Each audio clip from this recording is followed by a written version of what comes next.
Programa Meio-Dia com Jefferson Coronel. Oferecimento: Simons, a tecnologia de luxo na sua casa. Lopiano, memórias felizes em família. E Bono Imóveis, sua parceira para conquistar mais e melhor sempre.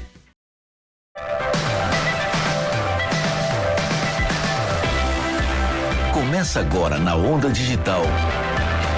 O programa Meio-Dia. Com Jefferson Coronel. É jornalismo.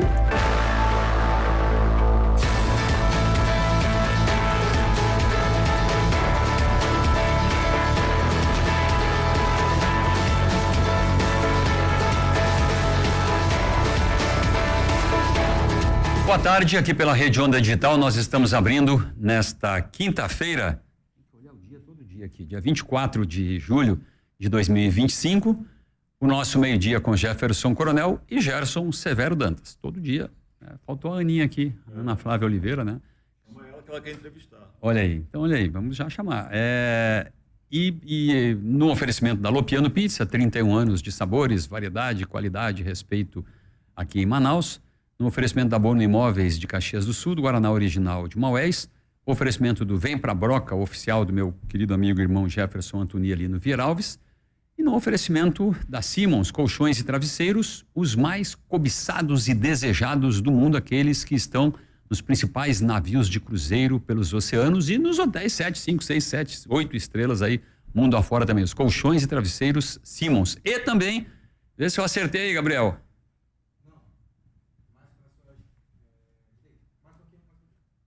Aqui, agora eu acertei.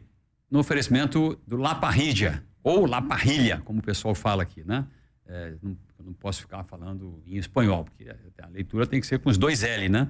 Então, La Parrilla, em cujas telas, nas duas casas do La Parrilla, está sendo exibido o nosso meio-dia com Jefferson Coronel. Obrigado a todos que acompanham o La Parrilla e que me mandam fotos de lá, dizendo, olha, estava lá almoçando e vi o teu programa lá e estou apontando lá para a marquinha do La Parrilla lá. Bem, nós estamos abrindo o programa de hoje e voltamos ao tema político. Ontem a gente conversou sobre a Imbel, né, Gerson?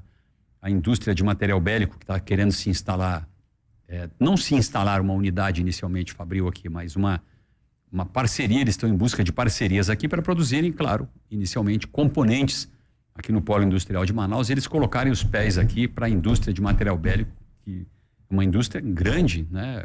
Uma estatal vinculada ao Ministério da Defesa. E hoje a gente volta ao tema político, mas eu vou começar aqui. Boa tarde, ver se tem alguma pimenta aí do Gerson Severo Dantas. Tem? Pimenta? Sempre Molho, tem, né? tempero. O chefe de cozinha também, então tem que ter pimenta. Então, Gerson, alguma informação, alguma novidade? Boa tarde. Nós estamos fazendo um levantamento de quantos nossos vereadores gastaram com a cota para o exercício parlamentar e nenhuma novidade. O maior gastão é o presidente Davi Reis, deixou só R$7 em caixa. Em que período? No primeiro semestre? Janeiro a maio, que é o dado mais atualizado que saiu hoje. Já tem que ver quanto é que vão gastar no recesso, né? Tem gente que gasta no recesso. Pô, gastaram em janeiro, que não tinha nada, ele gastou 33 mil, usou tudinho, 33.085. Dinheiro público. Dinheiro público significa dinheiro do povo. Dinheiro do povo significa dinheiro de cada um dos cidadãos brasileiros e principalmente da base da pirâmide, as pessoas mais humildes. São as que pagam a maior parte da conta. E que a gente tem que fiscalizar, como estamos fazendo aqui na Onda Digital. Obrigação nossa. Obrigação nossa. Bom, e hoje nós estamos na presença aqui, eu queria agradecer de cara a honrosa presença do vice-governador Tadeu de Souza, que é o presidente estadual do Avante, né? Municipal, o presidente municipal do Avante, o partido dele, portanto dele e do prefeito Davi Almeida. Enfim, concordou, Tadeu, desculpe eu lhe chamar de Tadeu, não é nenhum desrespeito ao mandato por favor. Eleito de vice-governador, nos concedeu o direito dessa entrevista aqui. Eu estava tentando há um bom tempo já, essa aí a assessoria dele, você falou no ar lá um dia que estava tentando e não conseguiu, mas já conversei, o Tadeu gentilmente ligou, retornou para nós e concordou. Obrigado pela sua presença aqui, vice-governador Tadeu de Souza. Eu que agradeço, Jefferson. Há algum tempo, eu peço até desculpas pela indelicadeza, você tem insistido em a gente participar do teu programa. Você, junto com o Gerson, fazem parte de uma, se me permita também, a velha guarda do jornalismo, né? No bom sentido. Jornalismo mais velha do que guarda, por sinal. Jornalismo amazonense, jornalismo raiz, né? Com muita seriedade, muita competência, com informação de qualidade. Para mim é um privilégio estar aqui com vocês. Bom, o privilégio é nosso. Na velha guarda, no bom sentido, né, Gerson? A gente tem experiência, aquela estrada percorrida, aqueles caminhos todos, né, que nos levaram até aqui, nos trouxeram até aqui. Como diz o Daniel Zoatec, saímos do nada para lugar nenhum, mas saímos, né? Então, bom, vice-governador. Bom, a gente, Tadeu, não tem por onde começar que não seja, além das questões do Estado, obviamente, que estão sob sua alçada, como vice-governador também, mas as questões políticas praticamente dominam o noticiário nos últimos tempos aqui. A campanha, de um modo geral, do ano que vem foi antecipada, e ontem teve um fato, e eu tenho que lhe perguntar, obviamente, depois a gente vai para outros atalhos aí. Lhe surpreendeu? Foi o normal? Aquele anúncio ontem, aquela confirmação do prefeito Davi Almeida de que vai apoiar a candidatura do senador Omar Aziz. Por que eu lhe pergunto? Porque o Davi Almeida é considerado um grande amigo seu, talvez o melhor amigo, e vice-versa, né? E com o qual o vice-governador Tadeu de Souza teria um compromisso de apoiá-lo, pelo menos é o que se comenta, na eleição de 2026, caso ele seja candidato ao governo. Legal, muito bom falar sobre esse assunto, porque as pessoas estão sempre me indagando, me instando, e é uma oportunidade, inclusive, de esclarecer, né? Eu faço parte do grupo político do prefeito Davi. Ano passado, inclusive, eu fiz uma coordenação da campanha dele, né? Um embate duro ali com as forças políticas do município de Manaus. E, como você falou, eu penso que os cenários e as disputas sobre os embates político-partidários de 2026 foram muito, muito antecipados, né? Eu vi recentemente, inclusive, o governador do Mato Grosso falando sobre isso, o quanto isso impacta na gestão pública, né? Porque você acaba não tendo muito tempo de fazer planejamento, você acaba sendo conduzido por questões que são do interesse interno, político, partidário, de grupo, e quando na realidade você está nesse momento em que você tem que fazer planejamento de gestão, você tem que melhorar a qualidade de serviço público, muitas vezes trabalhar com recursos limitados, com orçamento exíguo, muitas vezes com limitação de orçamento de investimento. E quando você me pergunta sobre o prefeito Davi falando sobre o apoio ao senador Omar, realmente eu acho isso muito embrionário, muito distante da disputa eleitoral. A gente está quase 15 meses, né? E é um assunto que realmente nunca foi tratado de forma a miúde comigo, em nenhum momento foi tratado de forma... Eu desconheço do plano coletivo, do projeto coletivo do Amazonas Futuro, eu desconheço. Então, eu digo nesse sentido. Talvez, a partir do momento em que eu tomar conhecimento que esse assunto foi tratado comigo, eu entre num processo de convencimento e posso fazer, inclusive, evoluir no meu pensamento. Mas, realmente, eu estou muito distante e me vejo agora muito focado no papel de vice-governador, né? Eu estou há quase 2 anos e 6 meses no papel de vice-governador. Entrei na vida pública pelo andar de cima, não tinha experiência ainda, apesar de ser do alto funcionalismo público do Estado do Amazonas, sou procurador do Estado de carreira, mas realmente eu estou muito focado ali de compreender, entender, me aprofundar nos desafios que é a gestão pública no Amazonas. Gerson, tem um aspecto, né, que é evidente, eu fiz um comentário hoje de manhã, ainda não publiquei, que é o mais perto que o Davi, que eu pelo menos vi o Davi chegar desse compromisso de apoiar o Omar, o mais perto possível. Porque definitivamente só quando chegar a hora dele se desincompatibilizar ou não. Dele dizer, estou com você e subir no palanque. Porque até lá, e uma coisa que eu sempre faço uma ressalva, porque a gente faz a crítica, faz a opinião, as pessoas às vezes interpretam de forma errada, né? Entre os políticos, a população esquece, a população não cobra, traiu, vai trair o Omar, vai trair não sei quem, vai trair o Tadeu, vai trair o Davi, não existe isso entre o eleitor, Gerson, ele não vê isso com esses olhos, ele não quer que o Tadeu, o Davi, o Omar traiam uma coisa pública aos olhos deles, mas entre os políticos a população está pouco ligando, sabe, na verdade é a imagem, não é o Tadeu, nem o Omar, nem o Davi.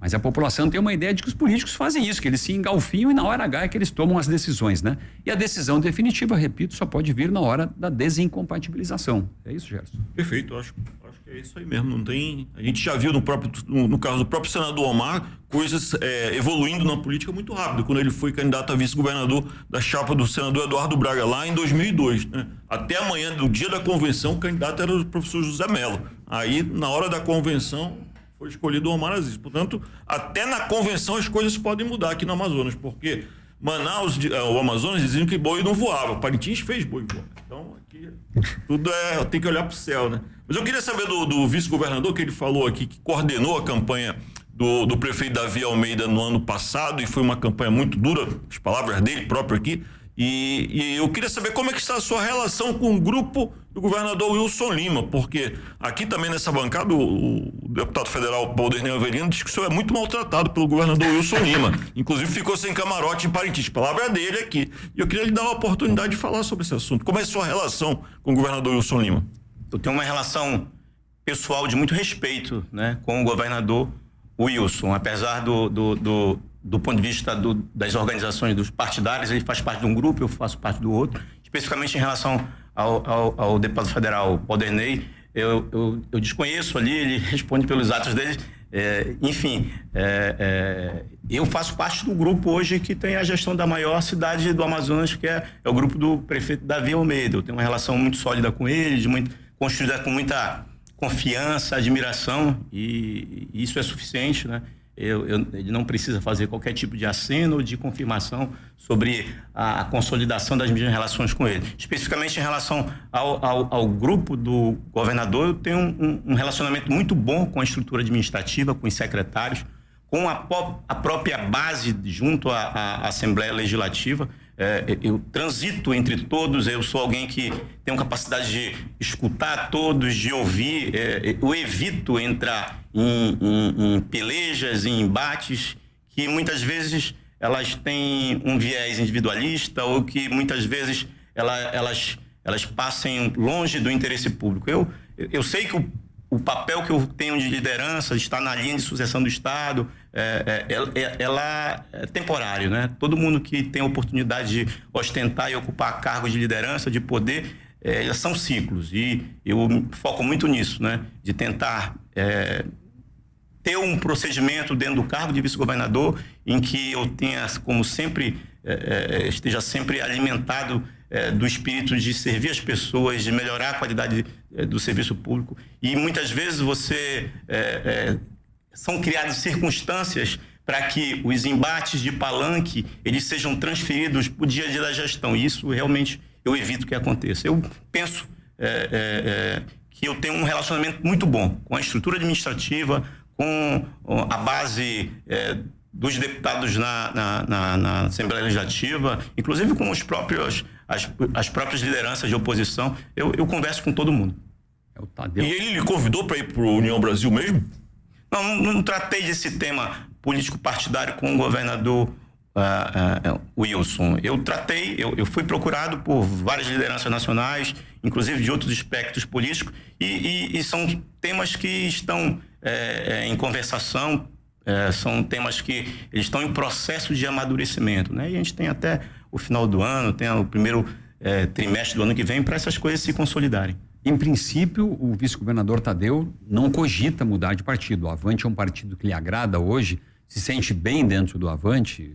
Eu faço parte desse grupo político que é liderado pelo prefeito Davi, né?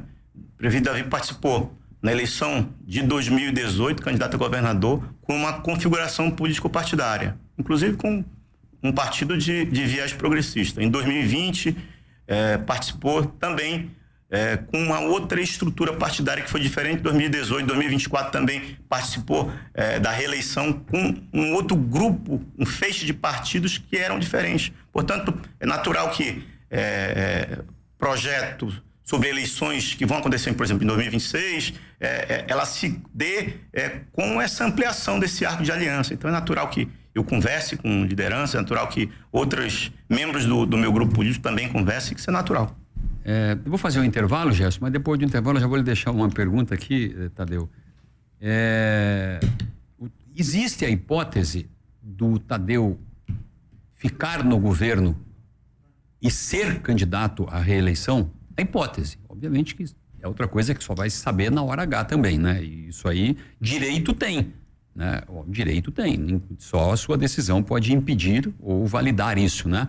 E eu tenho colocado, Gerson viu hoje de manhã lá, eu tenho colocado, se ficar, tem duas hipóteses. Pode ficar e ser candidato à reeleição com ou sem o apoio do Davi. Estou falando de política, não estou levando em consideração que é uma coisa que pesa, eu sei que isso pesa no seu caráter, que é a amizade pessoal e a palavra que teria sido empenhada. Mas eu vou deixar essa interrogação, essa intriga, né, Gerson, aqui, para depois do intervalo com o vice-governador Tadeu de Souza. A gente volta já aqui pela Rede Onda Digital, no meio-dia com Jefferson Coronel e Gerson Severo Dantas.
Estamos de volta pela Rede Onda Digital no meio-dia com Jefferson Coronel, hoje e Gerson Severo também,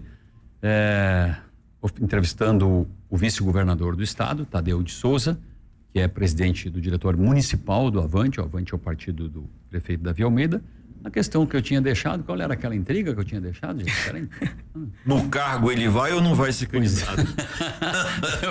Então, assim, com o apoio do Davi ou sem o apoio do Davi? A gente faz essas questões, Tadeu, porque obviamente isso está na pauta política do dia a dia, né? A gente pode falar de gestão também, de questões do estado que estão sob sua alçada, claro, evidente, óbvio, como vice-governador, Mas rapidamente a gente esclarecer essas coisas políticas para tirar um pouco. O que acontece?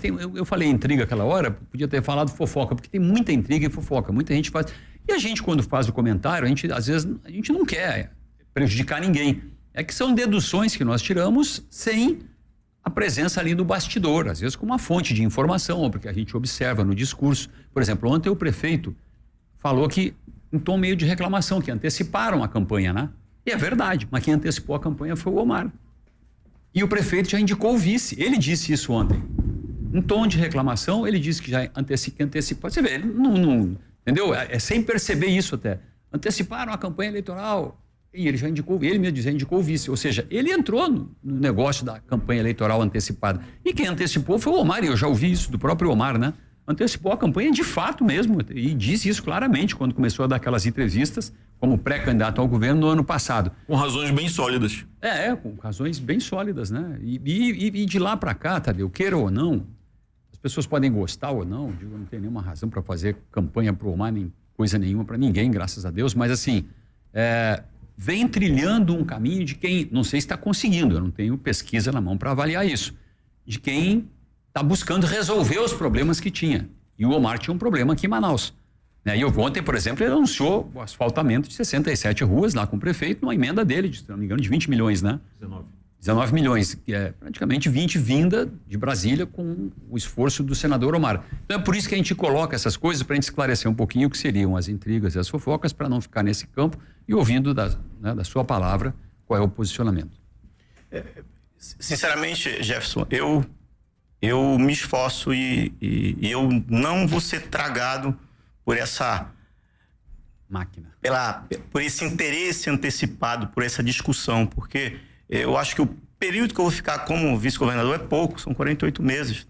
Eu quero muito deixar minha contribuição, Deus me deu a oportunidade de ser abençoado e ficar na liderança do Estado, ficar na linha de sucessão. Ano que vem, dos 27 estados da federação, 17 estados são de governadores reeleitos com possibilidade de concorrerem à reeleição, que os vice-governadores têm a perspectiva de assumir em seus estados. E hoje eu tenho um profundo senso de me preparar, né, de conhecer toda a estrutura, os desafios que são muito diferentes do outro estado da federação. Você imagina, por exemplo, o que é fazer política do setor primário num ambiente em que as regulações e os obstáculos ambientais são imensos, né? Então, o desafio de quem está no arranjo econômico, o desafio de quem é gestor público, isso não é simples, isso demanda aprofundamento. E eu sinceramente, eu me blindo para não ser tragado e não ser colocado, muitas vezes, nesse ambiente de suposições, né? De como você falou, de intriga. Eu deixo para quem está aí, né?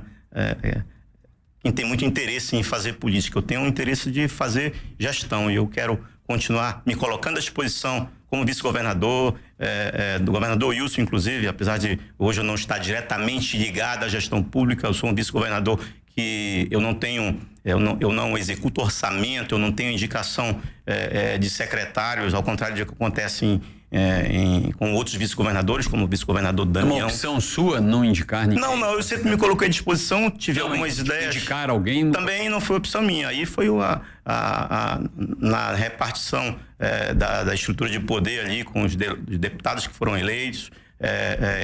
Eu respeito a opção do governador Wilson, mas eu não tive oportunidade de indicar ninguém. Todos os projetos que eu cheguei a formatar não encontraram eco dentro do gabinete do governador, mas assim, eu respeito muito e sempre me coloquei e me coloco à disposição para estar sempre disponível para representar o Estado, para eventualmente substituir o governador e quando for necessário, como eu falei, estou em estado de preparação e de conhecer profundamente os problemas para contribuir, porque eu quero deixar também, se tiver oportunidade de ficar na gestão do Estado, deixar minha marca, deixar minha digital.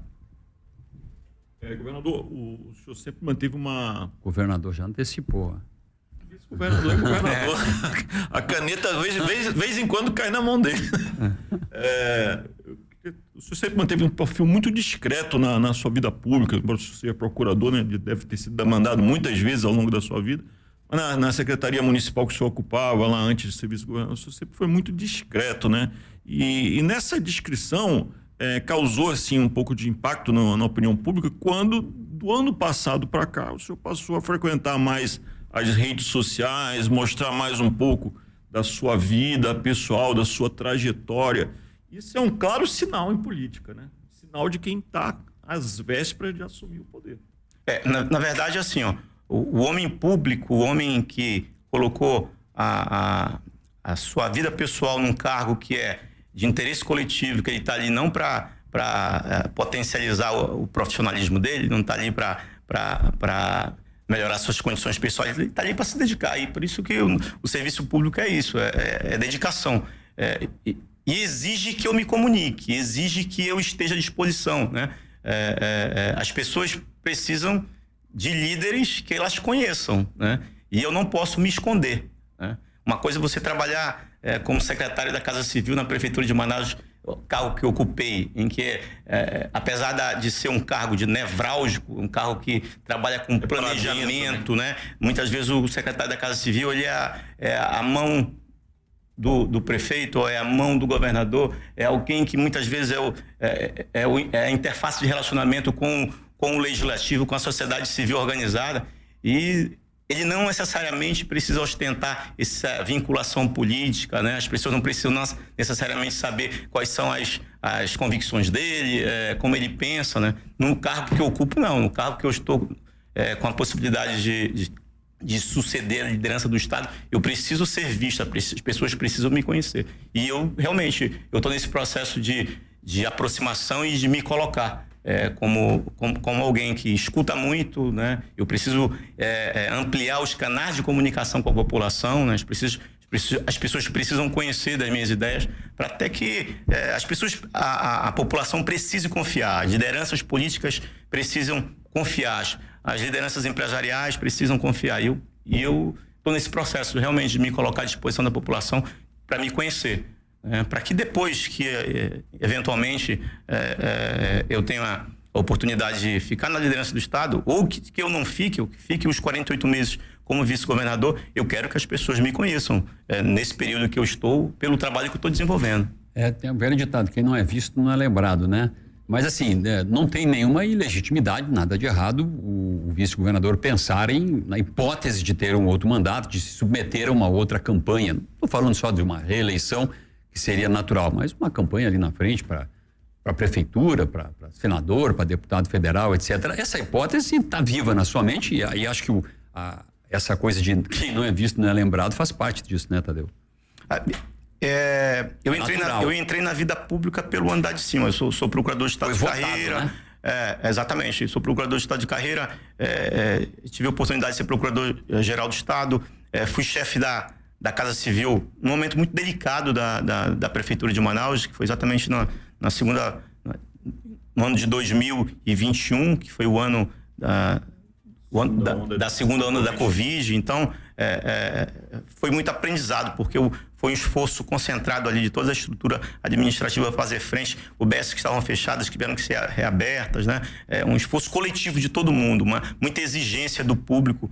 E ocupar todos esses espaços me deu certos talentos que hoje eu não posso prescindir, eu não posso me fugir ao dever, né? De ajudar, ao dever de me colocar à disposição para, de repente, servir em outros cargos. Mas eu não faço isso bandeira e eu não tenho nenhuma pretensão de construir, como é que eu posso dizer? Eu não sou alguém com um perfil carreirista na política, mas eu preciso estar preparado.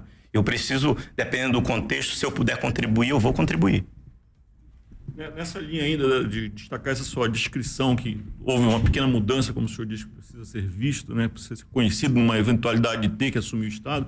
Queria saber, senhor, o que exatamente o senhor faz em Manaus quando o senhor não está na vice-governança? O senhor vai para o show do Garantido, vai para forró, o senhor é católico, evangélico? Como é que é a sua vida, Tadeu, pessoalmente? Pô, muito legal já essa tua pergunta, porque as pessoas têm curiosidade sobre nossa vida pessoal, né? Não é comer pastel na feira, né? Ou maionese do eleitorado. Legal. Eu tenho um perfil, minha própria rede social fala isso, que eu realmente me acho um amazonense raiz, porque eu sou alguém que eu nasci em Manaus, mas eu passei minha primeira infância toda em Manacapuru, né, onde meu pai nasceu lá, tem 22 irmãos. Você tem 22 irmãos? Não, meu pai tinha 22 irmãos, eu tenho 8. Trabalharam bem essa família. Eu sou o quarto, uma família de 8. Essa família trabalhou bem. Eu costumo de falar que eu tô longe de ser o caçula, tô longe de ser o mais velho. Eventualmente, quando eu desaparecia assim, a mãe só ia saber depois de 24 horas que ela dava falta.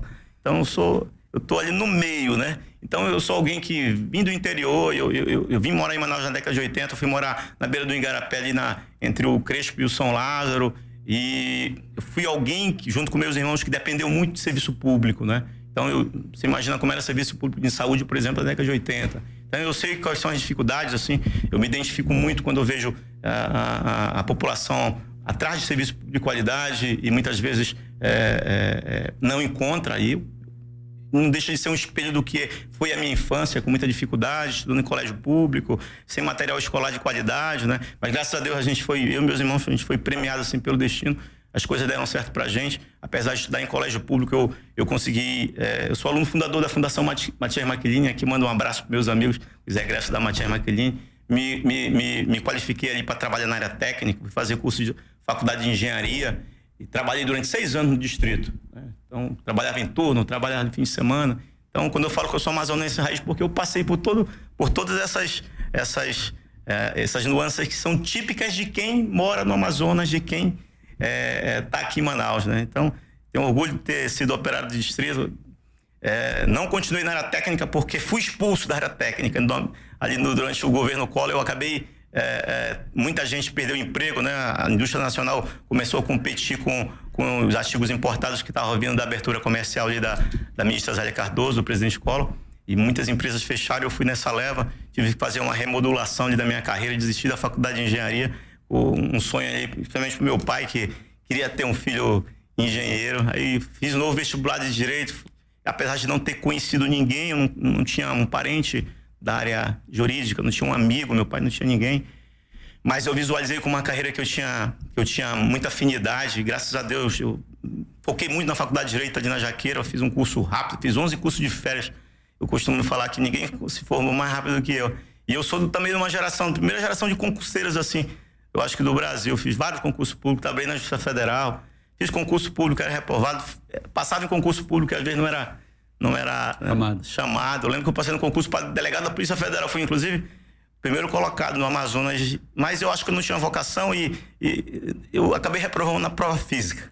Foi mesmo? Foi. Aí logo em seguida fiz concurso lá para a Procuradoria, graças a Deus me encontrei ali no ambiente público, e eu acho que tudo isso me capacitou e me deu as ferramentas para chegar onde eu cheguei hoje. Então, quando eu falo que eu sou um amazonense raiz, porque eu me identifico muito com tudo isso, assim. Você não vai ver em outros estados alguém que tem a oportunidade de passar por tudo isso, né? Recentemente, eu estava numa entrevista com a jornalista por algum motivo achou que eu era filho de desembargador, minha mãe era... Eu falei, não, eu apesar de ser operador do direito, eu tenho uma construção, assim, muito individual. Da beira do rio, lá em Manacapuru? Eu vim da beira do rio, depois vim para a beira do Igarapé. Nasceu, se criou na beira do rio lá, e onde era a sua casa, parece que nem tem mais casa, já na verdade, lá onde eu morei, em Manacapuru, hoje é uma garagem de ônibus, né? Mas eu tenho muitas lembranças desse período. Eu lembro, era bem próximo ali de uma encosta que a gente via ali, o Rio Solimões. Lembro, inclusive, de um naufrágio que teve, que os corpos ficavam empilhados na beira do rio lá. Do rio, assim, uma das imagens impactantes da minha infância lá em Manacapuru. Tadeu. Mas só pra insistir, o que o senhor faz mesmo em Manaus? O senhor vai pro show do Garantido, vai pra estádio, vai comer na feira? Como é que eu tenho uma vida muito caseira, assim, eu gosto de estar com a família no fim de semana, eu gosto de estar com a... Vai para as panelas? Faço um churrasquinho, faço churrasco, gosto de fazer hambúrguer para minha filha e para as amigas dela. Fim de semana eu vou muito pro sítio do meu sogro, vou também para alguns encontros ali na beira do rio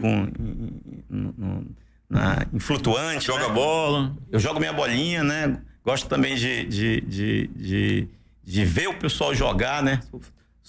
Minha filha joga beach tênis, eu vou lá ficar incentivando ela. Enfim, eu tenho uma vida bem caseira, Jefferson. Bem caseira mesmo. E não disse ser garantido caprichoso. Não, eu sou garantido. Sou garantido. Não, hoje Tava querendo assistir pra ver Não, eu sou garantido. Talvez tenha alguma coisa dele aqui no garantido. Aqui no coisa. Mas, Tadeu, vou voltar para a questão política aqui. Primeiro, se o Tadeu considera que tem voto, e se ter voto e não ter voto na sua condição, que pode ficar no governo do Estado, não estou dizendo que vai ficar e vai ser candidato, mas pode se decidir ser candidato à reeleição, qual é a diferença que isso faz? O Tadeu tem voto? Como eu falei, eu alcei o cargo de vice-governador por indicação do meu grupo político em 2022. Entrei na vida pública pelo andar de cima, nunca tinha colocado minha cara e meu CPF para ser testado, foi a primeira eleição. Então, eu sou alguém que agrega no ambiente técnico, né? Fui indicado mais como técnico. E se você me perguntar se eu tenho voto, eu só sendo testado, né? Numa candidatura principal, né? E eu acho que essa questão do voto, ela muitas vezes é muito fluida, né? Ela depende muito de cenários, né? A gente vê, por exemplo, o governador Tarcísio de São Paulo, alguém que tinha um perfil técnico, que nunca tinha submetido ao escrutínio público e foi eleito governador de São Paulo sem sequer morar em São Paulo. Lá no Piauí, eu sempre falo, tem o governador Rafael Fonteles, que também era um técnico, né? E também hoje é governador eleito do Piauí. Então, eu acho que a gente está numa configuração nacional em que outros nomes surgem, né? E não necessariamente aquele perfil que foi formatado em diversos degraus da política, né? É o que eu chamo geralmente do político carreirista. Eu acho que eu tenho um perfil de alguém que está nessa nova formatação de políticos no Brasil. Eu vou fazer uma pergunta para ele, meio provocativa, né? Amigos é aquele cara que a gente encosta no braço, pega na mão e me ajuda, que me dá uma opinião sobre isso. Se o Davi Almeida lhe pedisse sua opinião, Tadeu, diga aí, meu amigo, você acha que eu devo sair candidato ao governo ou devo realmente ficar até o final e apoiar o Omar? O que o Tadeu diria pro Davi? Eu não saberia o que dizer, eu só sei que eu tenho uma relação assim muito consolidada com o Davi. Davi é a liderança do meu grupo político. É isso que eu estava lhe provocando para falar sobre essa relação. A liderança do meu grupo político, minha relação com ele é construída com muita admiração, muita confiança. Ele não precisa fazer qualquer tipo de aceno, de apoio para expressar e manifestar o quanto ele tem apreço por mim. Também eu não preciso fazer isso para ele. Mas agora eu tenho um dever do cargo, um dever institucional, né? E a própria história cobra isso, né? As relações pessoais, as relações de amizade, muitas vezes elas não podem, de forma frontal, contaminar o ambiente institucional. Tem certas coisas que o ambiente institucional ele não pode ser confundido como um ambiente de compadrio, né? Eu tenho um relacionamento com o meu grupo, que é a liderança do Davi. Em determinado momento, quando for o momento de discutir plano, projeto e grupo, eu sento com o Davi, ele é a liderança e a gente decide de forma colegiada. Agora, nesse momento, não dá para fazer qualquer tipo de especulação. Como tem sido essa experiência de ser vice-governador do Estado? Como os seus olhos estão olhando do Estado hoje em dia? Posso complementar? Em que ponto o vice-governador Tadeu acha que tem o maior problema do Estado? Na saúde, na segurança, na educação, na infraestrutura, por exemplo, onde o Tadeu identifica um problema que ele disse assim, isso merece mais atenção da gente? Nós temos hoje, dos 27 do Estado da Federação, nós não temos nenhuma capital que ela tem 55% da população, em que o arranjo econômico, quase 70%, é nela, em que ela praticamente detém toda a arrecadação da Receita Pública. Não tem nenhum Estado que tenha essa configuração. E a gente precisa fazer essa descentralização. A gente conseguiu construir uma coisa que é nosso, que tem o terceiro maior parque industrial do Brasil, com que eu chamo de indústria de chaminé verde. E a Zona Franca de Manaus, instalada há mais de 6 décadas, tirou a gente do Porto de Lenha, que era. A gente, nessa época, tinha uma qualidade de vida e um PIB inferior a quase 20 vezes de São Paulo. Hoje, esse número mudou muito. Hoje, a gente tem a cidade de Manaus, por exemplo, com IDH de 0,7, que é alto. Mas, em compensação, qual é o grande problema nosso? É que a gente tem municípios que tem IDH de 0,4, como a Atalaia do Norte. E hoje, o que eu acho que o plano do Amazonas do futuro, você imagina que Manaus já tem quase 2,5 milhões de habitantes. Daqui a 10 anos, com certeza, Manaus vai ter 3 milhões. A gente precisa fazer uma estruturação, eu falo uma estruturação profunda, né, do interior do estado, para que as pessoas se sintam confortáveis em construir a sua vida, a sua família no interior, né? Tu imagina se a gente tivesse uma estrutura logística que fosse eficiente, né? Com logística terrestre, logística hidroviária, conectividade, né? A gente poderia ter serviço de saúde, aeroportos de qualidade. Eu acho que hoje o grande desafio da nova safra de gestores de lideranças no Amazonas é fazer essa descentralização do arranjo econômico para o interior, fazer com que as sedes dos municípios tenham a capacidade de absorver sua população, que as pessoas não tenham que sair de lá, muitas vezes, para transformar sonho em pesadelo de viver na periferia de Manaus. Eu acho que hoje o grande desafio é descentralizar a economia e tornar o interior um ambiente atrativo para negócios, desenvolver atividade primária. A gente há séculos fala o quanto ali os municípios do sul do Amazonas que tem uma vocação para a atividade primária, para agroindustrial, e que até hoje, por conta de problemas de governança, esse ato em relação ao sistema fundiário que a gente não resolve, que precisa do governo federal para resolver, a gente tem lá uma atividade vocacionada no sul do estado, mas que não consegue se legalizar por conta de burocracia. E eu acho que o grande desafio das próximas gerações de políticos é isso, transformar o interior do estado um ambiente em que as pessoas gostem e se sintam confortáveis em construir seus sonhos lá. Vou fazer um intervalo, depois a gente volta, né, para o último bloco. Eu vou ler, eu pegando essa resposta aí, não sei se o Gerson concorda, queria complementar. Por onde começaria? Entendeu, Gerson? Entendeu, Tadeu? Por onde começaria? Eu entendo o raciocínio de que a gente tem que ter gerações que promovam aquilo que a gente chama de ocupação econômica do interior, mas isso demanda muito dinheiro, né? Infraestrutura, aeroportos, portos, hidrovias navegáveis aí no interior da Amazônia não é como você providenciar infraestrutura no interior de São Paulo, do Paraná, né? Mesmo da Bahia, aqui do Ceará, é diferente, né? As coisas aqui são todas muito mais difíceis. Então, como começaria isso? Precisa de dinheiro, né? Precisa de cérebros, precisa de universidade, precisa de focar mais a UEA naquilo que é a nossa vocação. Tem 1 ou 2 pontos aí que eu acho que o Tadeu poderia identificar, mas eu vou fazer essa pergunta e vou deixar a resposta para depois do intervalo. A gente volta já aqui pela Rede Onda Digital no nosso meio-dia com Jefferson Coronel e Gerson Severo Dantas. Onda Digital.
Você está na Onda Digital. Com Jefferson Coronel, no programa Meio-Dia.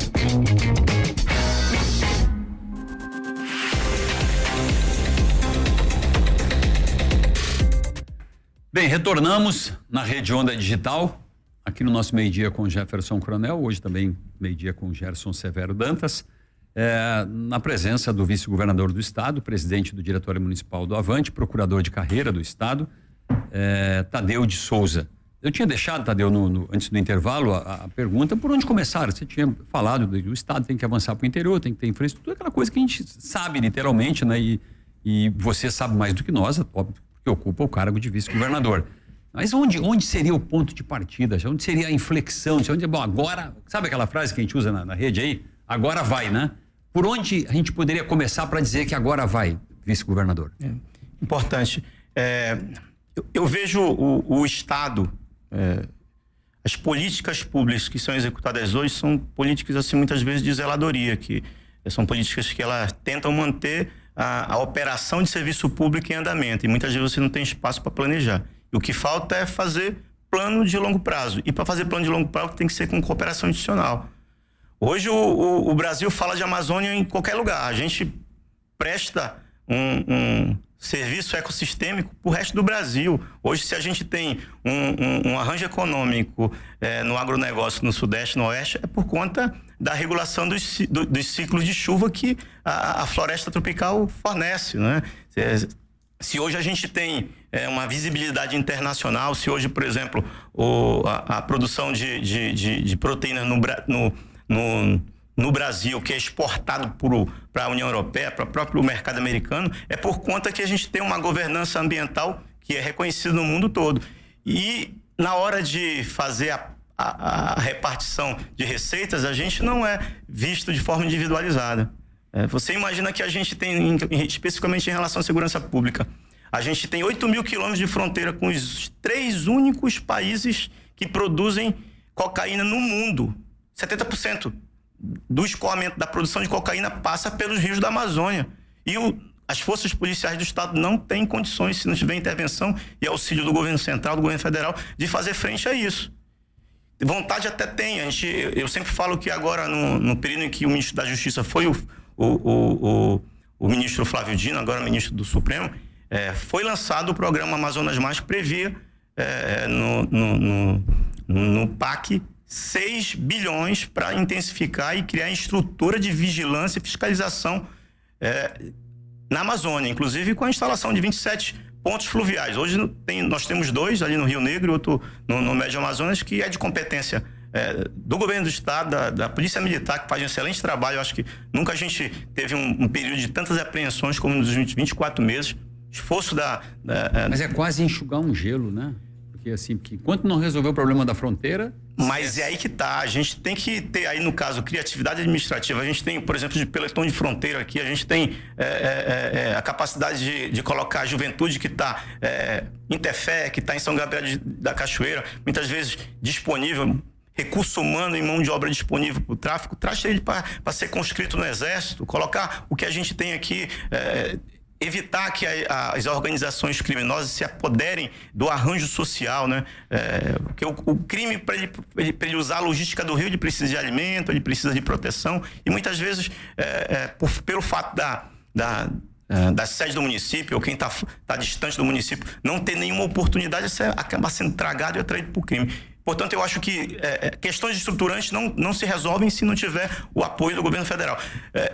Você imagina que como é que eu vou transformar o Rio Negro, que tem vocação para o turismo, Santa Isabel do Rio Negro, Novo Airão, Barcelos, se trazer turistas de fora, se a cidade até hoje não resolveu o problema do tratamento de resíduo. Praticamente o único local de destinação de resíduo tratado e controlado é a cidade de Manaus, né? E com a perspectiva de exaurimento ali do seu ambiente ali de tratamento. E isso só se resolve com apoio do governo federal, porque os municípios não têm capacidade de investimento, não têm apoio técnico, e muitas vezes as estruturas estão aí. Existe projeto, por exemplo, na Sudã, que prevê ali a disponibilidade de recursos para a construção de aterros sanitários. Muitas vezes falta essa conexão, essa capacidade de articulação institucional. E eu acho que é o grande desafio das próximas gerações de políticos. Começaria pela saúde, isso, que aí envolve, claro, essa infraestrutura de saneamento básico, etc. Esse novo momento? Eu acho que hoje começaria com a questão estruturante das vias, da rodovia, de destravar de vez esse pesadelo que virou a BR-319. Tem um programa desenvolvido do Ministério da Comunicação que está trazendo internet por cabo, que está vindo lá do Pará, que vai chegar até lá no Alto Solimões, e que vai dar oportunidade para as estruturas, por exemplo, de hospitais, de escola, instalarem, né? Cursos à distância, oportunidade de fazer a telemedicina. Por exemplo, Amazonas, interior do estado, a telemedicina é algo urgente, porque você não consegue colocar especialistas em um lugar extremamente distante. E aqui a gente pode falar sobre a Secretaria Estadual de Saúde, apesar de todos os desafios. Hoje já há programas de telesaúde em andamento e eu torço para que isso se estruture e seja uma política que perpasse assim, o ciclo de poder, que seja a partir de agora algo... Política de Estado. De Estado mesmo, né?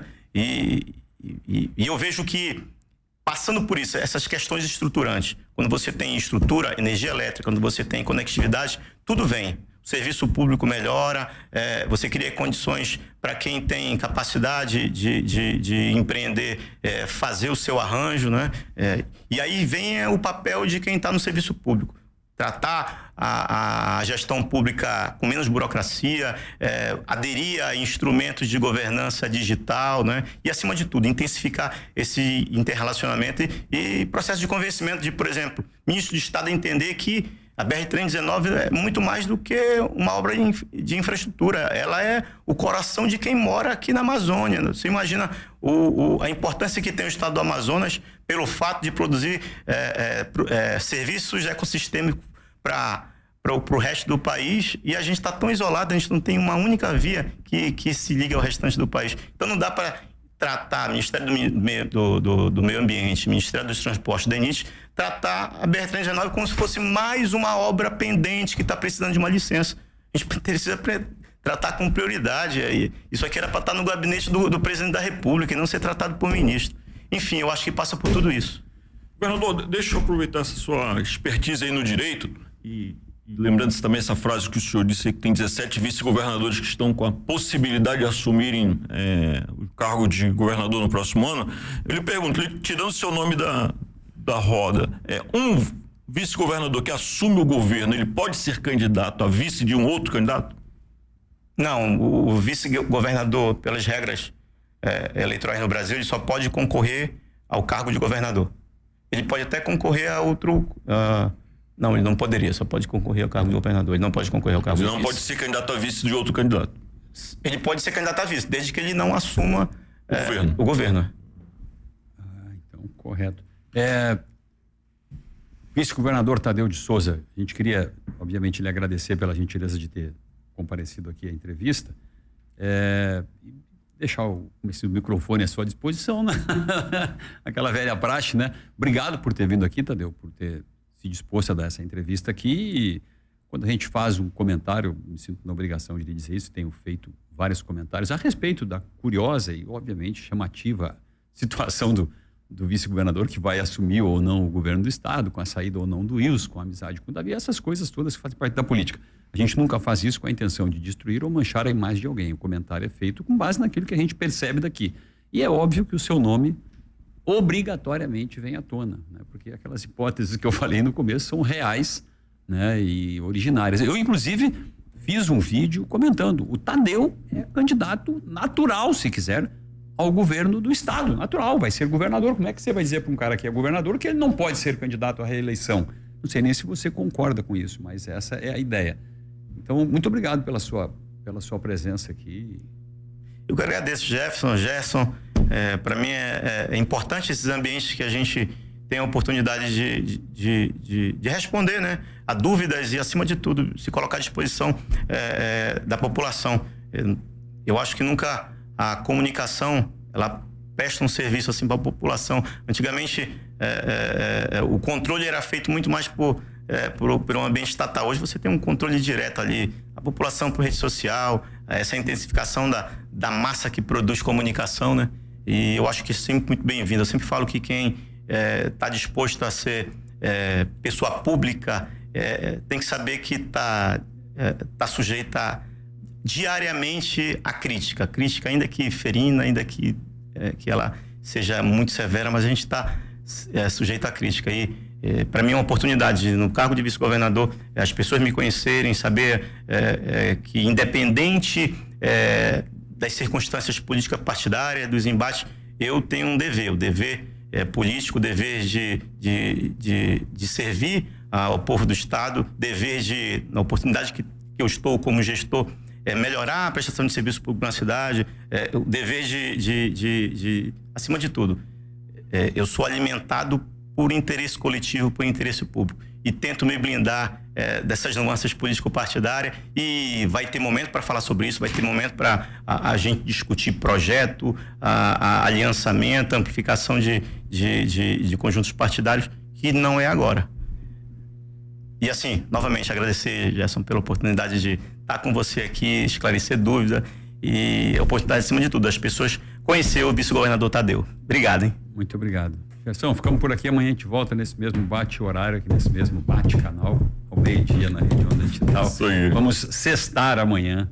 Né? Até lá, muito obrigado por todos que estão acompanhando a gente. A gente volta nessa sexta-feira. Programa Meio-Dia com Jefferson Coronel. Oferecimento: Simons, a tecnologia de luxo na sua casa. Lopiano, memórias felizes em família. E Bono Imóveis, sua parceira para conquistar mais e melhor sempre.